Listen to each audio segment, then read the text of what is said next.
I thought I'd take about, I don't know how long this video is going to be, nothing too crazy long, but I like to share and talk about uh, love versus lust.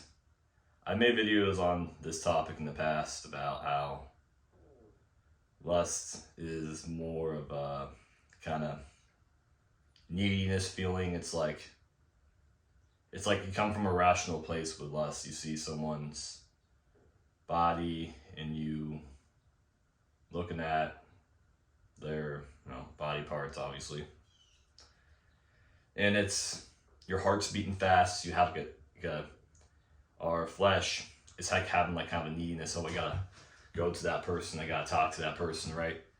And the opposite is love, where it's like it's slow, it's patient, it's getting to understand. And of course, like you could be attracted to someone you love. Like you're like, oh, like my partner, she's hot, she looks good, like. But it's more in the sense of like, yeah, they look good, but you see that person's spirit shines bright the most, and everything else is kind of added, like,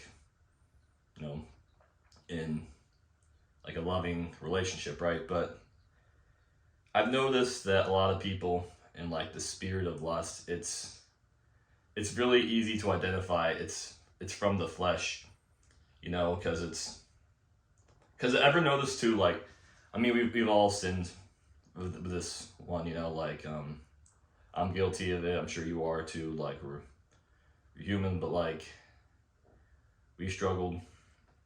But notice, like, if you guys, girls, if you had lustful thoughts, notice it takes you like to your basic human standards, like this.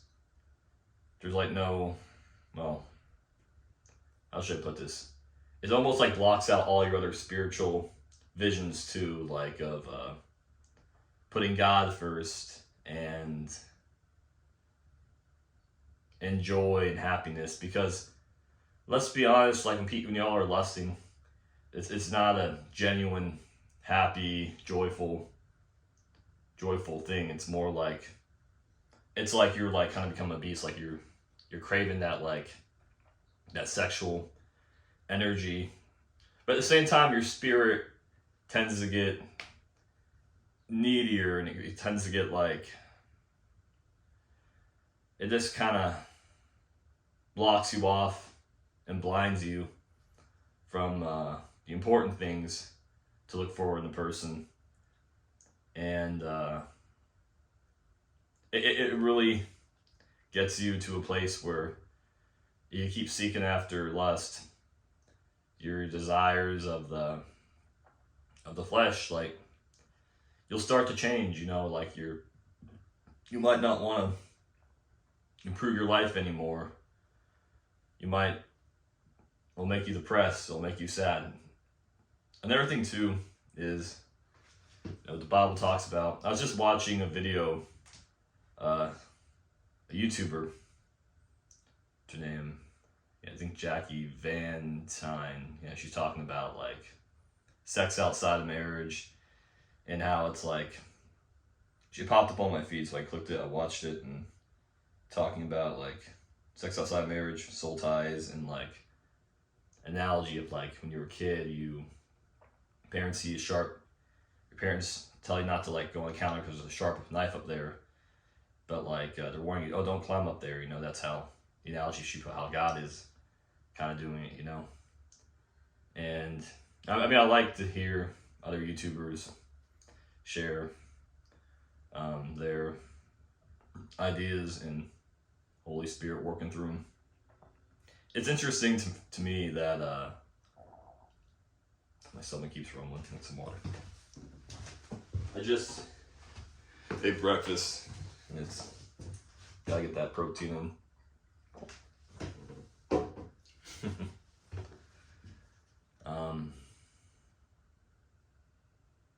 Yeah, lust blinds you from your true self, because it really isn't yourself. A lot of I don't want to get banned on here, but like the LG, blah, blah, blah. Even straight people too, dating app culture. It's a very promiscuous kind of thing. And like I said, like it will blind you from seeing that person's spirit. Because usually, modern relationships, it's like, first date, making out and having sex, meet like 18, 19-year-olds starting college, meeting at each other's apartments, having this sort of high in life, this of that. But like eventually you keep that up for years, like you'll notice, and I'm generalizing here too, like in the sense that you keep that up for years, you notice it's like your spirit's getting farther from that, like you're reaping the consequences for your action, and it'll be harder for you to maintain or find the relationship that which God has ordained and wanted for you to go into. Like, for instance, let's say you are a popular young guy, you're attractive, right? I'm sure you get a lot of girl attention, and at your college or whatever, you have a lot of girls throwing themselves at you and like wanting to have sexual intercourse with you.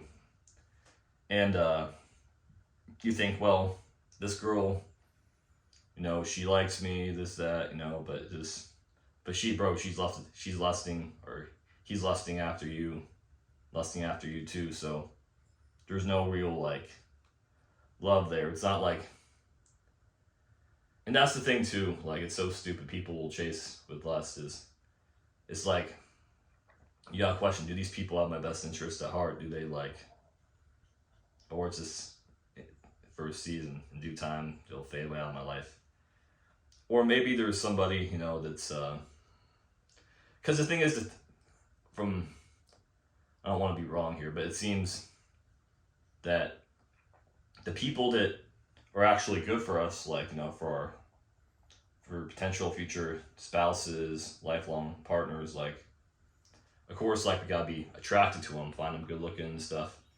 But if you're so caught up in the world of lust and stuff, you might not be ready to receive that, and God might delay you meeting that person, and maybe that person, that girl, maybe if she's in your mind, she might be quote unquote born to you, which is ridiculous if you think that. It's like, you want a woman that prays for you, and what ladies, you want a man that prays for you and that loves you and that wants to see you get closer to Christ, not just lust after you. No, not even lust after you, like just finding you attractive and growing together. But the spirit of lust is so contagious. It's everywhere. Like, you go everywhere, and it's just, as humans, like when times get hard, I notice that people tend to like give into that to distract them from the world, like uncomfortable pains and stuff. But it's not good. And it says in James, flee from lust, youthful lust, and God will always provide a way out. And the thing is, too, if you find yourself in a situation where you're having that needy sensation to somebody, like you would like getting really sexually like active, like from somebody, and everything revolved around a relationship is just purely lust, you got to get the heck out of there, man. Like, God will always provide a way out, because that relationship is not like, that's not from God at all. Now, if it's somebody that like you could talk to, that you're attracted to, but you don't see lustfully, that you could have conversations with, and just it's from God in that sense, explore that. Don't explore things of having this kind of neediness, desire, and because when your heart's racing fast, you're like, I need to, crave that sexual thing, like, then you gotta run. It's the truth, because God won't tempt you, and God won't lead you into confusion. Guys, hope this helps. Peace. Love you all so much, and make sure you go for a walk outside today.